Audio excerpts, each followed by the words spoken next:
ہدہد وہ واحد پرندہ ہے جو زندگی میں صرف ایک بار شادی کرتا ہے اور اپنے جیون ساتھی کی وفات کے بعد اکیلے ہی زندگی گزارتا ہے۔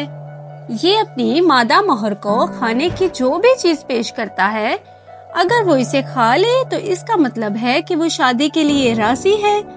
پھر نر اس مادے کو اپنے گھونسلے کی طرف لے کر جاتا ہے۔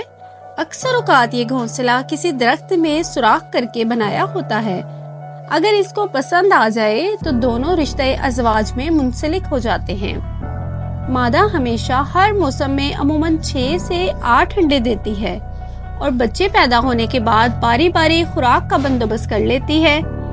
عجیب بات یہ ہے کہ دونوں میں سے کسی کو خوراک کی کوئی بھی چیز مل جائے تو وہ اسے اکیلے نہیں کھاتے، بلکہ دونوں اکٹھے ہونے کے بعد ہی اسے کھاتے ہیں۔ ہدہد کی چھٹی حس اتنی تیز ہوتی ہے کہ وہ زمین کے اوپر سے ہی پانی کو محسوس کر لیتا ہے۔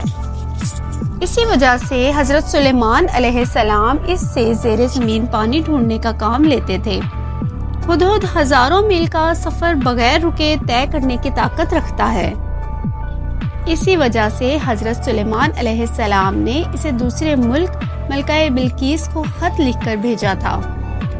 ہدہد کی ازدواجی زندگی آج کے دور کے انسانوں کے لیے ایک مثال ہے کہ عقل نہ رکھنے کے باوجود بھی ایک دوسرے کا کتنا خیال رکھتے ہیں، اور انسانوں کی آدھی زندگی آپس میں لڑائی جھگڑوں میں ہی گزر جاتی ہے۔